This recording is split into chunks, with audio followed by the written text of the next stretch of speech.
I'm Ava Whitaker, 35 years old, standing in my parents' kitchen on Christmas Eve with rosemary on my hands and the heat of the oven on my face, and somewhere beyond the swinging door, I hear my mother introducing my sister like she invented success. The silver tray I'm holding throws back my reflection, all polished and useful, the way they prefer me. Laughter swells in the dining room. Politicians, old family friends, donors, people who know my last name but not what I've built. This is Brooke. My mother trills our pride, and the word lands like a thumb pressing down. A server could be carrying this turkey, but it's me, because in this house I've always been the one who makes everything look effortless. I straighten my shoulders and walk out past crystal and china and faces that expect me to serve with a smile. When someone asks, "And your other daughter?" my mother says, "Ava's wonderful in the kitchen," as if that is all I am. My phone buzzes in my pocket just once, Claire's agreed-upon signal, and I look up to find my mother watching, already dismissing whatever I'm about to say. Before I go any further, tell me where you're listening from in the comments city, and state and tap like and subscribe if you've ever had to earn respect in a room that refused to see you. I grew up in this house with the long hallways and the framed college pennants from schools my parents preferred. I attend the kind of place where holidays were managed, like productions and appearances mattered more than anything that couldn't be photographed. My grandmother taught me early that hands are meant for work, and that care shows in small things, the way you fold a napkin, the way you listen, the way you show up when no one claps. And I think that shaped me more than the society pages ever could. I started at 20 with a card table and a borrowed van, planning neighborhood fundraisers and small weddings the big firms didn't want. By 30, Luminara Events was orchestrating museum galas and national brand launches with budgets that made vendors stand up straighter when I called. None of that travels well across my parents' dining room, where the proof they recognize comes in last names and alumni lists and which row you sit in at the spring benefit. In my world, success is loading docks at 5 a.m., checklists under raincoats, and a ballroom that opens on time because every person on my team knows their mark.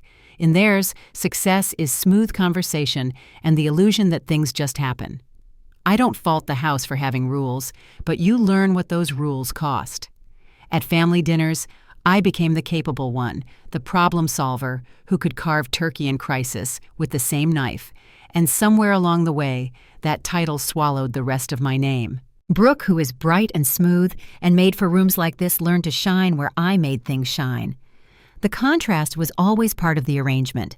I kept my head down, told myself that humility looks like letting people underestimate you, and put my energy into building the kind of company that stays standing when the lights go out. On paper, it worked. Luminara grew year over year. We earned trusted standing with hotels and venues, and our calendar filled with clients who valued precision over pedigree. But at this table, none of it translated. When my mother curates a conversation, she sets me as backdrop, the reliable frame, and everyone nods along because the picture is so familiar. Tonight, the contrast is louder than usual. My mother leans toward Senator Briggs and speaks about Brooke's new account as if it were a public service while I set the turkey under the chandelier and pretend my hands don't shake. Douglas lifts his glass and thanks the guests, and when he glances at me, there's a flicker of something like apology that doesn't quite land. I'm old enough to know the choreography by heart. I'll plate dessert, they'll applaud the meal, Brooke will mention a successful launch, and I'll be asked whether I still do those events, as if Luminara were a hobby that keeps me pleasantly occupied. None of this is new, but the weight feels different, like a seam finally giving way after years of quiet strain. I step back into the kitchen to breathe. The counters are immaculate, the pies are ready, and the snow outside ignores the calendar falling as if it has all the time in the world. Claire's text sits on my lock screen with a single word, urgent, a word we agreed to use only when I needed a clean exit that didn't create a scene. I hold the phone long enough to feel my pulse slow, then return it to my pocket and lift the dessert tray. Through the door I can see Brooke's profile catching the light, my mother's gestures choreographing admiration, my father's nod, and the guests leaning in. I recognize every note of this music. When my phone hums again just once, I set the tray down and look toward the door, hearing my mother say my name, with that soft, dismissive smile that turns a life into a service. I'm about to decide whether I will play my part or say what I came here to say, and in that heartbeat I realize the next words out of my mouth will decide who I am in this room from this night forward. The napkin slips from my hand as I hear my mother dismiss me again, her smile stretched wide, as if nothing could be more natural than reducing my work to a kitchen chore. I set the tray of desserts on the sideboard, the crystal stems rattling with the movement, and look down the length of the table where Brooke sits in perfect posture, her voice carrying easily as she shares another polished story with Senator Briggs. Marion's words still echo in my mind. At least Ava is useful for something. The guests chuckle politely, their eyes sliding past me to the food, and I wonder if any of them notice the heat rising in my face. My father clears his throat, but says nothing, his hand adjusting the cuff of his jacket, as if the right fit matters more than the weight of the silence. I gather the plates with steady hands, smiling at the senator's wife when she murmurs something kind about the turkey, and return to the kitchen without comment. The marble counter is cool beneath my palms, but it does nothing to ease the knot in my chest. Claire's message glows on my phone again, a single word urgent. Our code for an escape. I take a slow breath, untie the apron from my waist, and slip it over the back of the chair. The door swings open behind me. Marion steps in her pearls, catching the light, her voice clipped. The senator is waiting for dessert, Ava. Don't make them wait. Her tone is sharp enough to cut. I glance at the 3 pies, the trifle the custard I finished before dawn. My fingers rest on the edge of the counter, and I tell her evenly, I need a moment. Her brows tighten. Don't be dramatic. This is what you're good at. She turns as if the matter is settled. Douglas appears in the doorway, his tall frame slightly stooped, his expression unreadable. Is there a problem? He asks, his voice low. Marion answers for me, her tone dismissive. Ava is having one of her moments. I meet his eyes. I'm not having a moment. I'm seeing a pattern. His mouth opens, then closes again, and he follows my mother back to the dining room. Through the window, I can see snow settling across the lawn, blanketing the manicured hedges in silence. The same grounds that once held childhood sledding runs now feel like a border holding me in a role I never chose. I lift the first tray of dessert and return to the table. One by one, I serve the guests with the same professional smile I've used at fundraisers and charity galas, a mask that hides the turmoil underneath. Brooke laughs again at the far end, her hand brushing the senator's sleeve, her success celebrated like a family heirloom.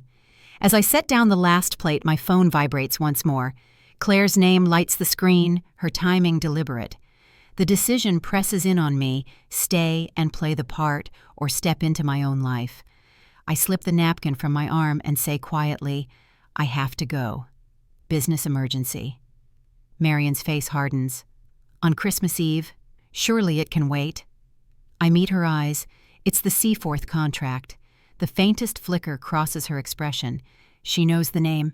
She has read about Nathan Cole's expansion, even if she pretends otherwise. For the first time that evening, the table falls still. Senator Briggs raises his brows, interest sparking. The Seaforth deal. That's significant. My mother's smile falters, her voice quick as she corrects the narrative. Ava runs some sort of catering business, she says, dismissive as ever. I steady my voice. Event planning, actually. We're handling Seaforth's national relaunch. His expression shifts to respect, but Marion waves her hand as if brushing away a fly. I step back into the kitchen, collect my coat, and walk toward the door. Outside, headlights cut through the snow, Claire waiting in the drive with her hands steady on the wheel. I slide into the passenger seat, the warmth of the heater rushing against my face. Same as last year, she asks gently.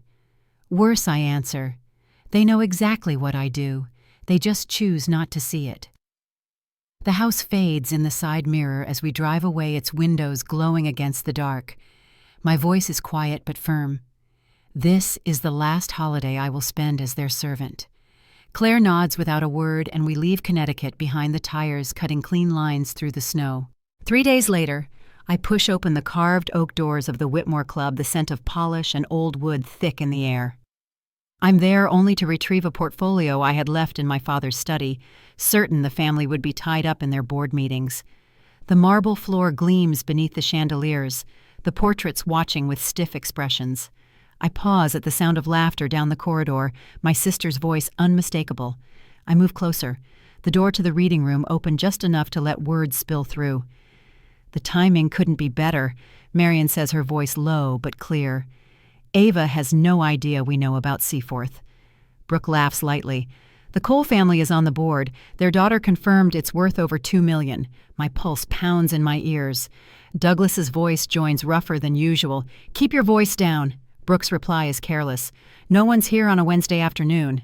Besides, who cares about her little catering business event planning? Marion corrects smoothly, which is why this is becoming a problem. The Coles mentioned her name at Christmas before we could redirect. The papers rustle. Brooke continues, I've been calling her vendors for months, dropping hints about financial instability. Most believed me, especially when I mentioned my PR background. The words land like blows. Months. They've been at this for months. Douglas sighs. She's surprisingly good at business for someone who couldn't get into Yale. Good enough to embarrass us if she keeps succeeding. Exactly, Marion snaps. What happens when people realize the daughter who cooks dinner is making more than their sons on Wall Street? I've planted seeds with Seaforth executives, just enough to raise concern. The wall is cool against my back as my hands clench into fists. Is that wise? Douglas asks, unease in his voice. Richard, please, Marion replies dismissive. Ava still wants our approval too much to see what's in front of her. She makes dessert for senators while serving them herself. I step back, my breath shallow, the truth cutting sharper than any dismissal ever could. They know. They have always known. For years I thought their disregard was blindness, but it was strategy. Every withheld introduction, every belittling comment, every laugh at my expense was calculated. I slip away from the door before they can emerge, ducking into an alcove where the air smells of polish and dust. Memories click into place. Brooke visiting my office only after big announcements, questions that seemed casual but were anything but clients vanishing after family gatherings. Even the health inspector last spring arriving with an anonymous tip hours before a major fundraiser. None of it was chance. 15 years of setbacks weren't bad luck. They were sabotage. My own family has been pulling strings, working against me while I fought to keep building. And now they're circling the Seaforth contract, the one deal that could lift Luminara into national prominence. My phone buzzes in my hand. A message from Claire. Everything okay? I stare at the screen, my pulse slowing, a strange calm replacing the storm. The daughter in me wants to burst into that room and shout the truth, but the CEO in me knows better. If they are this desperate, it means they are afraid. I type back, meet me at the office, emergency strategy meeting. As I slip through the club's doors into the cold afternoon, the snow stings my cheeks. I know now what I am up against. The dismissal was never ignorance. It was deliberate, and for the first time in my life, I am ready to face it. The elevator doors closed behind me, sealing in the quiet hum of the city outside. My office overlooked Manhattan, the lights stretching across the skyline, but all I could think about was the conversation I had overheard at the club. The laughter, the dismissive tone, the casual planning of sabotage, it played over and over in my mind like a broken record. I couldn't stop. For 15 years, I had carried the weight of every setback, as though it were my own shortcoming. Standing in that marble hallway, I finally understood the truth. I had been competing not only with the market, but with my own blood. Claire was waiting at the conference table, her laptop open, a folder spread across the polished wood. She looked up as I entered, searching my face for an explanation. "You saw them?" she asked. I nodded, setting my bag down slowly. "They've been behind it. All of it." Her shoulders tightened, but she didn't look surprised. She reached for a file already labeled in her neat handwriting, Family Incidents. Inside were notes, emails, dates that lined up too perfectly to ignore. I sank into the chair as Harold joined us, carrying his usual stack of reports. His silver-rimmed glasses reflected the glow of the city as he laid the spreadsheets in front of me. Client withdrawals, vendor issues, inspection dates, he said quietly. Every single one matches after a holiday, a birthday, or some event involving your family. The evidence was stark, a map of disruption where my memories should have been. My mind flicked back to the gala, nearly derailed by an inspector, the charity event that collapsed after a sudden vendor cancellation, the murmurs I had dismissed as coincidence. The room was silent, except for the soft buzz of the heating vents. I pressed my palm against the cool surface of the table, grounding myself. Claire studied me carefully. "Would you have believed it if we'd told you sooner?" she asked. I looked at the pages again, each line a reminder of how much I had lost, without ever knowing why. My throat felt tight. "I don't know," I admitted, "but now I see it. They've been afraid of me all along." The thought sat heavy in my chest. The Whitakers had always prided themselves on appearances, on curated stories that kept us polished before the world. And yet here was proof that my mother, my sister, even my father had spent years undermining what I had built. The daughter who hosted galas and raised millions in donations was too threatening if she outshone the one they called their pride. I left the office late that night, the folder still tucked under my arm. The streets were slick with rain headlights reflecting against the pavement. At home, the silence pressed in harder than usual. I stood at the kitchen counter staring at my phone, fighting the urge to call Douglas to hear his voice explain what I already knew. I imagined him clearing his throat, avoiding the question, falling back on silence, the way he had so many times before. I placed the phone face down and walked away. The following days blurred into long hours of work. I sat in meetings, nodded at vendor updates, and signed contracts, but my mind kept circling back. I remembered Brooke asking once about our linen supplier, her voice casual, almost playful. Days later, that same supplier backed out of a major event. I thought it was bad luck. Now I could see the threads she had pulled unraveling quietly while I patched the holes. Sleep didn't come easily. At night, I lay awake listening to the hum of the city outside my window, piecing together patterns I had missed. Every retreat, every cold shoulder, every contract lost after a family holiday, it wasn't just chance. It was design. The realization brought no relief, only a deeper loneliness. I had fought to be seen, and instead, I had been actively erased. One evening, Claire stopped by my office with takeout containers in hand. She set them on the desk without asking, the smell of warm noodles filling the space. "You've barely eaten today," she said.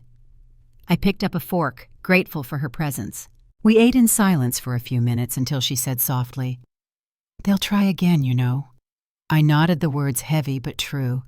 "Yes, and now I have to be ready." Harold joined us later, his voice steady but kind. "Their motives don't excuse it, Ava, but they explain it. They're desperate to hold on to something that slipped away a long time ago." I listened, the truth settling like a stone in my stomach. It wasn't ignorance, it wasn't misunderstanding. It was fear and desperation wrapped in the guise of family loyalty. The next morning I walked into the office earlier than usual. The sun was barely rising, casting pale light over the skyline. I unlocked my desk drawer and placed the folder labeled Family Incidents inside. My hand lingered on the edge before closing it. There was no undoing what I now knew. I could either crumble under the weight of it or learn how to carry it differently. That afternoon, as I reviewed the timeline of upcoming events, my gaze landed on one date circled in red, the Seaforth Resort signing. 18 months of preparation, countless meetings, and a contract that could change the course of Luminera forever. My family had already set their sights on it. The thought sent a chill down my spine. I leaned back in my chair, listening to the faint hum of the city beyond the glass. For years I had told myself their disregard was my burden to bear. Now I understood it was their weapon. And as I sat there staring at the calendar, I realized the silence that once protected me had become dangerous. The truth wasn't just about betrayal, it was about survival. When I finally stood, the city lights glowed against the darkening sky, steady and unyielding. I knew the days ahead would not be easy, but for the first time I wasn't blind. The curtain had been pulled back, and I could see the stage for what it was. What I did next would matter more than anything I had done before. The rain streaked across the office windows, a steady rhythm against the glass that made the city below look blurred and restless. I stood at the head of the conference table, the folder of notes from the Whitmore Club still clutched in my hand. Claire and Harold watched me carefully. their silence giving me space to find the words. My voice came out steadier than I expected. "They've been sabotaging us for years," I said. "Not just Brooke. Mother and father, too."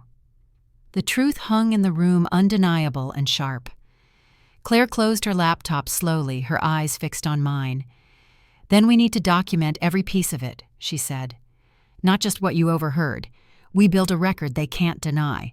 She slid a legal pad toward me, her pen already poised. Harold adjusted his glasses and opened a folder of spreadsheets.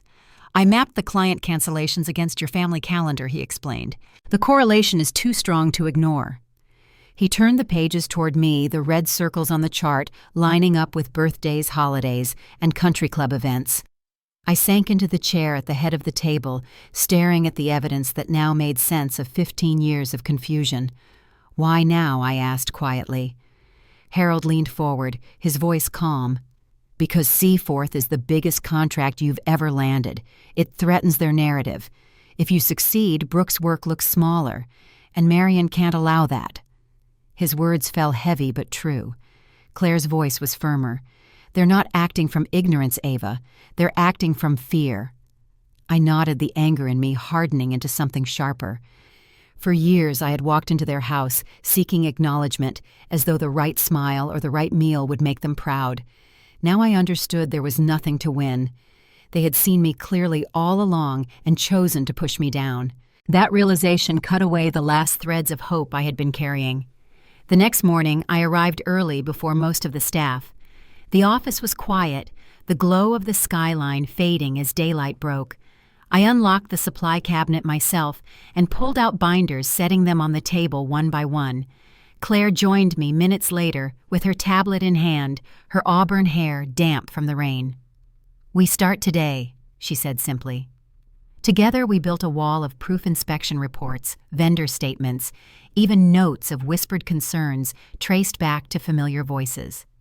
Every page felt like reclaiming a piece of ground I hadn't realized I'd lost. By noon, Harold walked in with another stack, his expression grim but focused.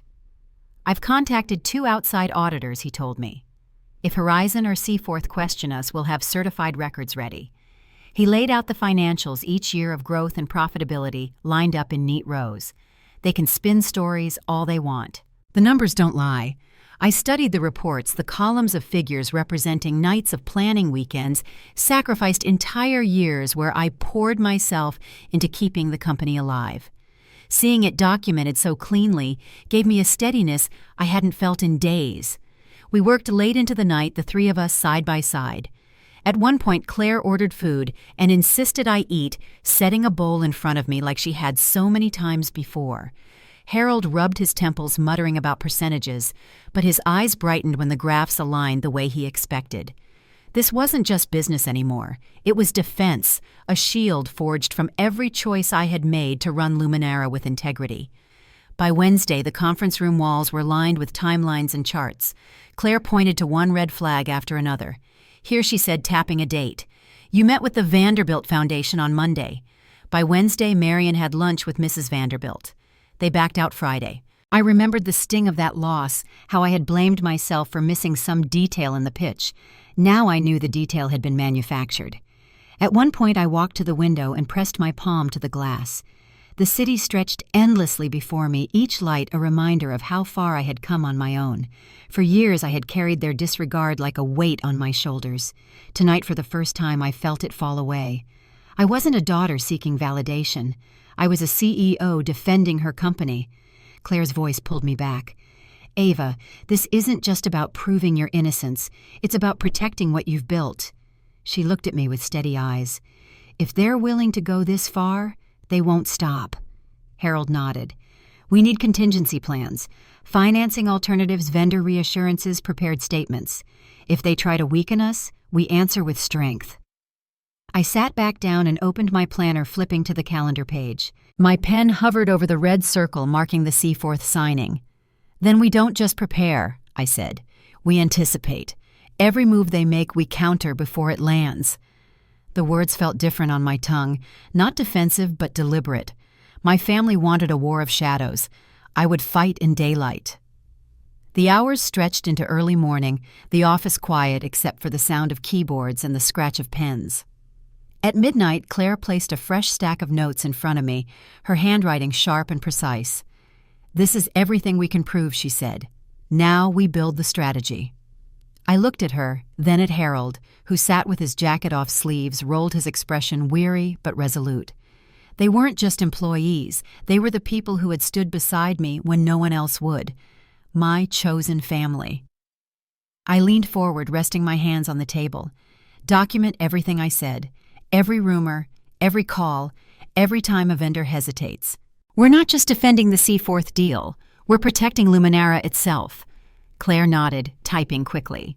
Harold adjusted his glasses, already pulling up another spreadsheet. The air in the room shifted then from reaction to resolve. When I finally left the office, the city was asleep under a blanket of wet streets and quiet lights.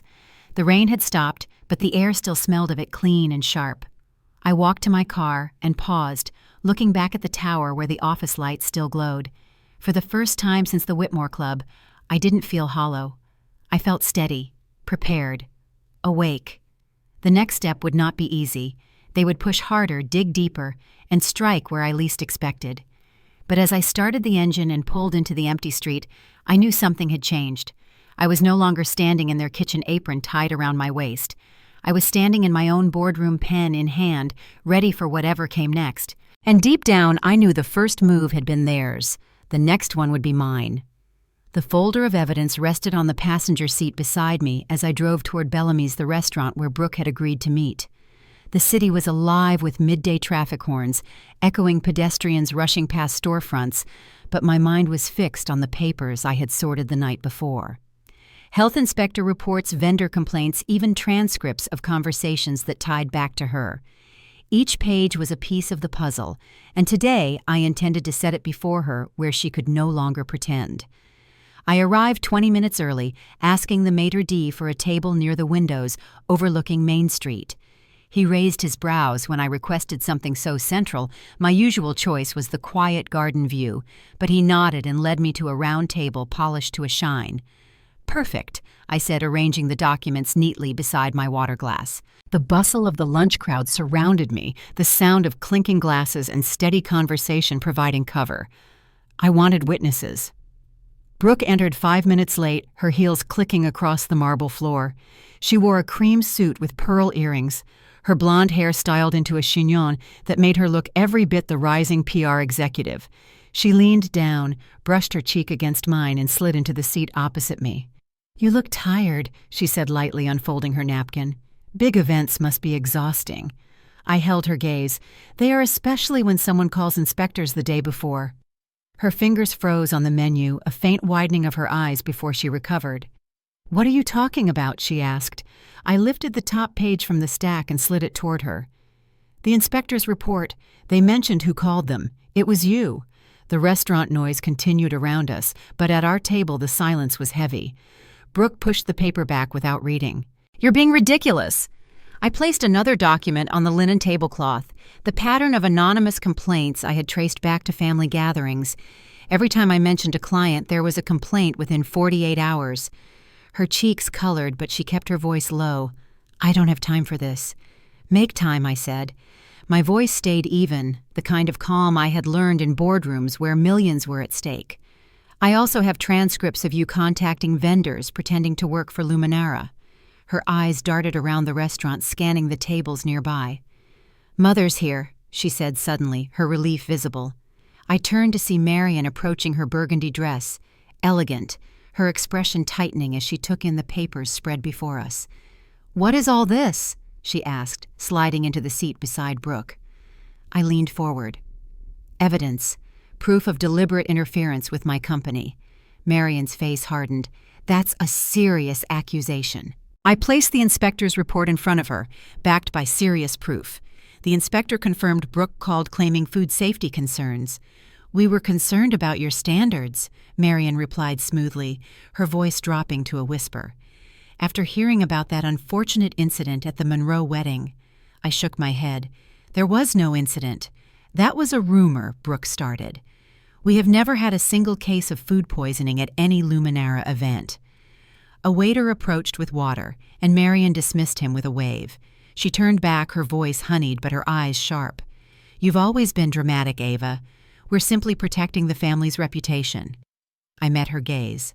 "No, you've been sabotaging my business." Brooke shifted in her seat, uncomfortable under the growing attention of nearby diners. For the first time in our lives, she was the one scrambling for words while I held the ground steady. "I was protecting us," Brooke hissed, leaning closer. "Your little catering business reflects on all of us. After what I heard about sanitation, I cut her off. What you fabricated.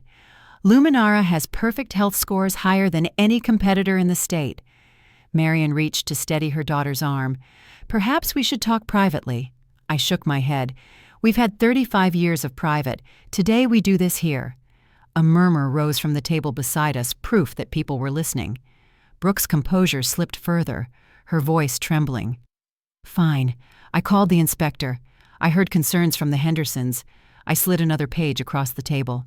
"The same Hendersons who interviewed with your PR firm last month, then canceled with us days later. That connection isn't a coincidence." Marion's grip on her purse tightened, her eyes narrowing as she calculated the weight of the confrontation. "What do you want, Ava?" she asked finally. I gathered the papers into a neat stack. "For both of you to stop. No more calls to vendors. No more rumors. No more inspectors. If it happens again, the next conversation will include lawyers." Brooke's jaw clenched, but she said nothing. I placed enough cash on the table to cover our meals and stood. "I've worked too hard to let anyone, family or not, destroy what I've built." Through the window, I could see Claire waiting in the company car, her steady presence a reminder that I wasn't fighting alone. As I walked toward the door, my phone buzzed. Harold's voice was brisk when I answered. "Just finished the Seaforth review meeting. Not a single question about our capacity. Everything's moving forward." Relief washed over me, though I kept my steps measured. Claire glanced up as I slid into the passenger seat. "Did you tell them?" she asked quietly. Everything I said, fastening my seatbelt. Through the glass, I saw Marion and Brooke still at the table, their heads bent together in urgent whispers. "They know I know." Claire pulled into traffic, her eyes on the road, but the faint smile at the corner of her mouth told me she understood. For the first time, the story wasn't theirs to spin. As we turned the corner, Anthony, the restaurant's owner, rushed out and caught my eye. He leaned down to my window. "Miss Whitaker," he said warmly, "the Chamber of Commerce is hosting their dinner next month. Would Luminara be available?" His invitation, offered within sight of my mother and sister, carried more weight than any words I could have spoken. "We'd be honored," I told him. Claire pressed her foot gently to the gas, and we pulled away. The papers rested in my lap, the evidence still sharp against the linen folder. The confrontation was over, but I knew my family wasn't finished. They would push harder, dig deeper, and try again. I leaned my head against the seat, the city passing in a blur outside the window. For the first time in years, I felt steady, my voice no longer trapped in their house, but carrying forward into my own life.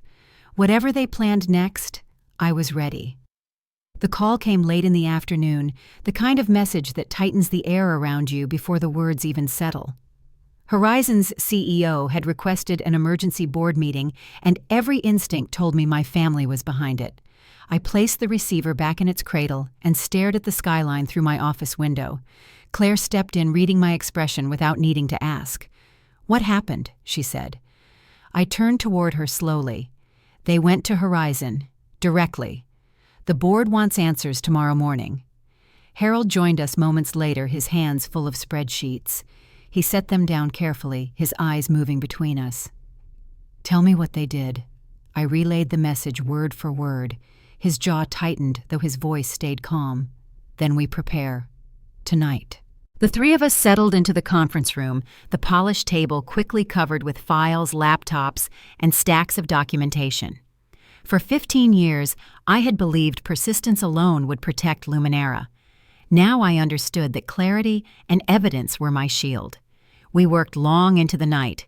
Claire compiled testimonials from clients who had trusted us with their largest events. Harold refined the financial summaries, his precise notes leaving no gap for speculation. I gathered inspection reports, vendor letters, and the proof of interference we had traced back to Marion and Brooke. By midnight, the walls around us were lined with charts and timelines, a map of sabotage that no one could dismiss. Claire set her pen down and looked at me. Whatever they try tomorrow, we walk in with the truth. Dawn broke gray and heavy over Manhattan. I dressed carefully, choosing a suit that projected composure but not arrogance. The folder of evidence felt weighty in my hands as we rode the elevator up to Horizon's executive floor. The boardroom doors opened, revealing a long table surrounded by suited executives, their expressions guarded. At the far end sat Nathan Cole, the CEO, his gaze steady but unreadable. My breath caught when I saw them. Marion in her burgundy dress posture, flawless. Douglas beside her, eyes downcast. Brooke sat near the middle, her smile carefully arranged. And at the head of the presentation space stood Paula Redding, the consultant who had once tried to tarnish Luminara after we refused her demands. She tapped her tablet, a graph appearing on the screen behind her. After a thorough review, Paula began. Several troubling patterns emerged regarding Luminara's stability. She clicked through selective charts showing dips in retention, anonymous complaints, and distorted numbers. Marion leaned forward, her voice honeyed. We only wish to protect Horizon from risk. We've seen concerns firsthand. I rose slowly, sliding the USB drive across to the technical director. Before this continues, I'd like the board to see certified records from 2 independent audits, 5 years of complete financial history, vendor reliability, and compliance. Harold distributed bound folders, his tone measured. Our client retention rate is 87% over 5 years, far above industry average. The data you've seen has been manipulated. The room grew still as the executives flipped through the documents. I opened my portfolio and placed another folder on the table. You also deserve to know the context. What you've witnessed is not independent analysis. It's a coordinated attempt by my family to undermine Luminara. Claire stood beside me, connecting her tablet to the screen. Here is a timeline of interference. Every major contract negotiation coincided with anonymous complaints, vendor disruptions, or direct pressure traced back to the Whitakers. Emails, inspection records, even recordings appeared on the screen. Brooke shifted uneasily, her hand tightening around her water glass. "This is outrageous," Marion interjected, her voice higher now. "We expressed legitimate concerns." Harold looked directly at her. "Then, explain why calls discouraging our vendors were traced back to your home line." Nathan Cole leaned forward, his hands clasped. "Ms. Redding, were you aware of these family ties when you accepted this engagement?" Paula hesitated, then shook her head quickly. "I was asked to provide professional analysis." But the unease in her face betrayed her. I lifted the final document from my folder. The health inspector's report from last year.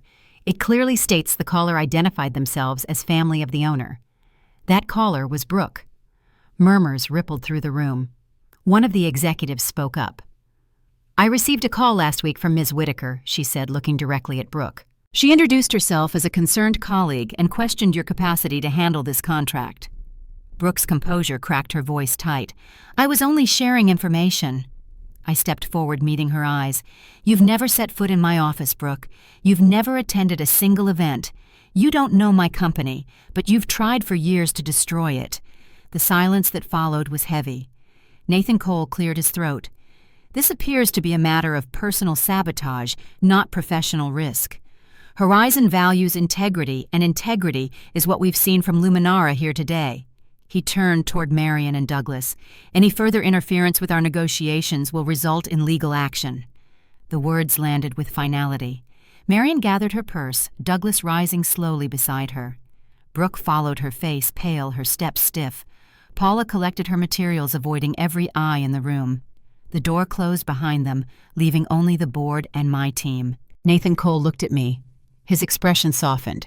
"We will deliberate briefly, but I believe we've seen enough." He gestured toward the hallway. "Please wait outside." Claire touched my arm as we stepped into the corridor. "No matter what happens, you've already shown them the truth." Harold gave a firm nod, his tired eyes reflecting quiet pride. The minutes dragged, each one stretching like an hour. Finally, the doors opened, and we were invited back in. Nathan Cole stood at the head of the table, his voice clear. "After reviewing all evidence, Horizon has unanimously decided to proceed with Luminara events for our national relaunch." My knees almost gave way, relief coursing through me. He continued, "Furthermore, we wish to expand the partnership, making Luminera our exclusive event partner worldwide." The applause that followed washed over me, but my focus was on Claire and Harold, their faces lit with triumph. For the first time, I felt the ground beneath me steady and unshakable. The boardroom that had threatened to undo me had instead become the place where truth was restored.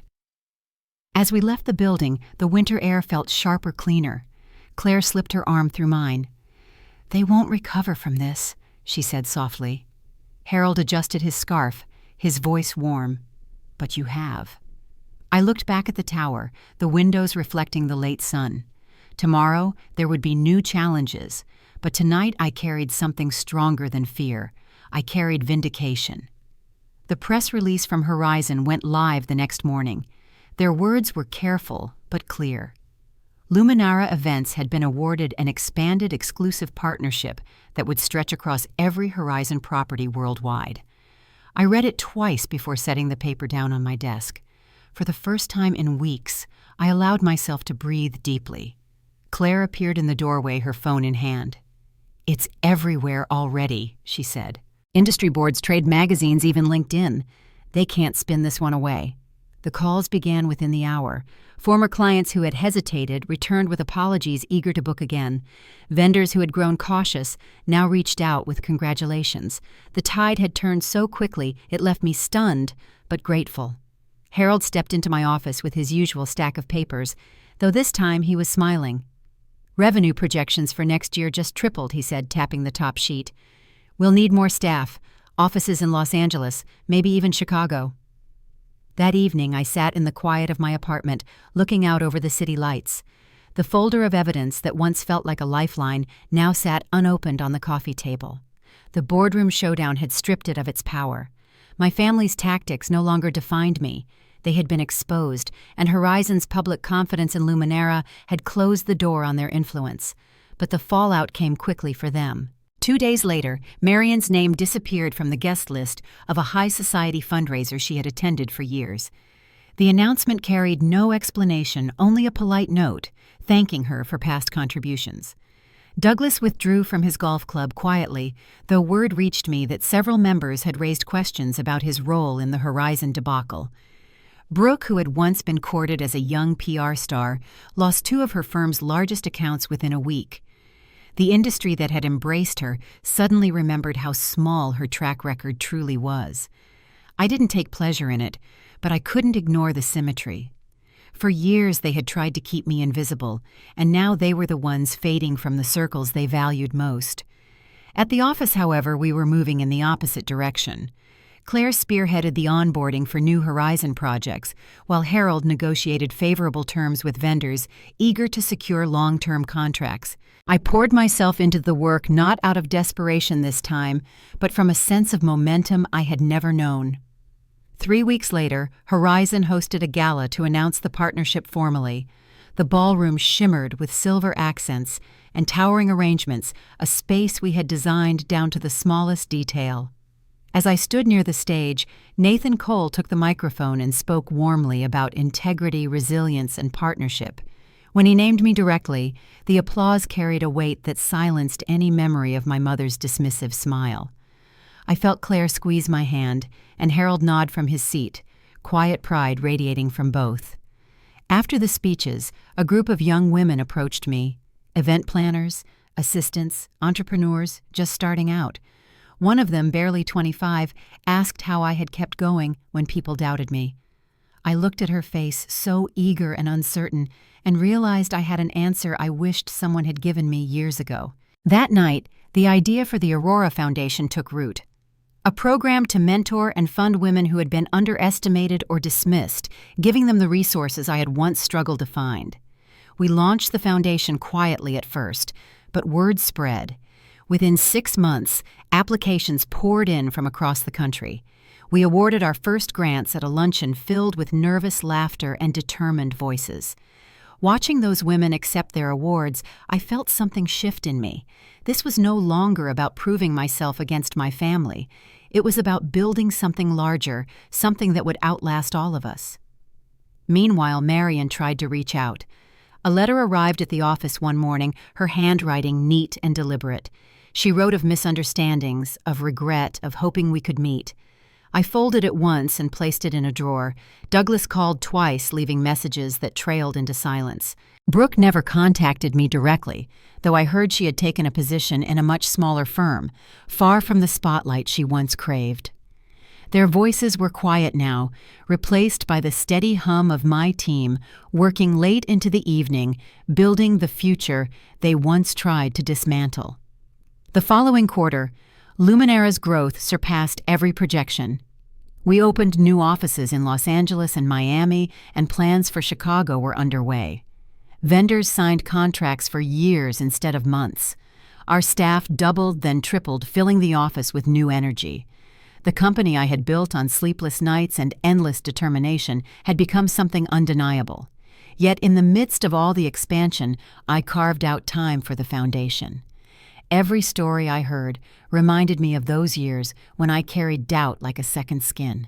I wanted these women to feel what I finally understood, that respect doesn't come from bloodlines or borrowed approval, but from the boundaries we set and the integrity we keep. One evening after a long day of meetings, I walked through the quiet halls of the office. The city lights spilled across the polished floors, and I paused to take it in. The noise of the past had finally quieted, replaced by something steadier, stronger. My family's names no longer defined me. Luminara did. The foundation did. The people who believed in me did. And as I stood there listening to the hum of the building, I knew the final chapter wasn't about them anymore. It was about the life I had chosen, and the lesson it carried, the kind of truth that lingers long after the battles are won. The first snow of December drifted down as I stepped out of the Waldorf Astoria's ballroom. The evening had been filled with applause, laughter, and quiet handshakes of recognition.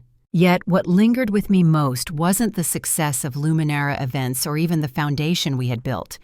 It was the steady realization that I had finally broken free of the role my family tried to pin on me for so long. I wasn't their helper in the kitchen anymore. I wasn't the overlooked daughter. I was simply Ava Whitaker standing on my own, no permission needed. Inside the ballroom, Claire was still talking with a group of donors. Her calm, capable presence had carried me through some of my hardest nights. Nearby, Harold leaned back in his chair with that familiar expression of quiet satisfaction, the kind that said numbers told a story no one could twist. These two people, not bound to me by blood, had become more of a family than the one I was born into.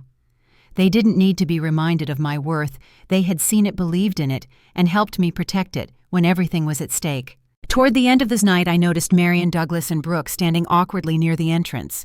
They looked smaller somehow, not in stature, but in presence. The crowd didn't part for them the way it once did.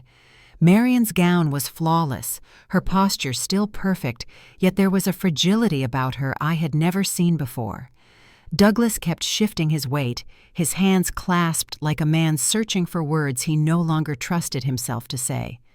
Brooke, always so polished, looked lost in the swirl of conversation she could no longer control. I greeted them politely, offering a reserved table near the front. It was more courtesy than connection, but it felt like the right thing to do. Marion tried to compliment my speech, her tone careful, almost rehearsed. Douglas asked about our new offices as though small talk might cover years of dismissal. Brooke only managed a quiet, "I'm proud of you," before looking away. I didn't linger. I had people waiting to discuss future projects, women hoping for a word of encouragement, and a team to thank for everything we had accomplished. That brief moment with my family felt like closing the cover on a book I had already finished reading. Months later, the Foundation's first annual report landed on my desk. 3 women had already launched thriving businesses: a bakery, a floral studio, and a small event firm in Boston. Their photos filled the pages, each one smiling with a confidence I recognized. They weren't waiting for permission either. They had carved out their own space, and in helping them, I felt something heal inside me. Douglas reached out one last time, quietly, away from the public eye. He told me my grandmother would have been proud. I believed him. She had taught me to cook, yes, but more than that, she had taught me that talent deserved respect. His words were clumsy, but they carried a weight that felt almost like peace. I didn't open the door wide, but I left it unlocked. That was enough. As I walked through the city, that winter snowflakes settling against the glow of street lamps, I realized I had come full circle. For years, Christmas carried a knot of dread in my chest. Now, it was different. The season no longer meant serving in silence or waiting for approval that never came. It meant possibility. It meant laughter in our office holiday party, where caterers served dishes I once made myself, and staff raised glasses to a future we were all building together. The truth I carried with me was simple. Family may shape us, but it does not define us. Respect isn't granted through a last name, and dignity isn't something anyone else can withhold. We earn it by the boundaries we keep and the lives we build. I had learned that lesson the hardest way possible, but it was one worth learning. So if you've ever felt dismissed, overlooked, or treated as less than what you are, I hope my story reminds you of this. Your worth isn't determined by who sees it. It's determined by who you become when no one else believes in you. Thank you for listening to my journey. I'd love to know where you're tuning in from. Share it in the comments. And if this story resonated with you, consider subscribing so you can join me for the next one.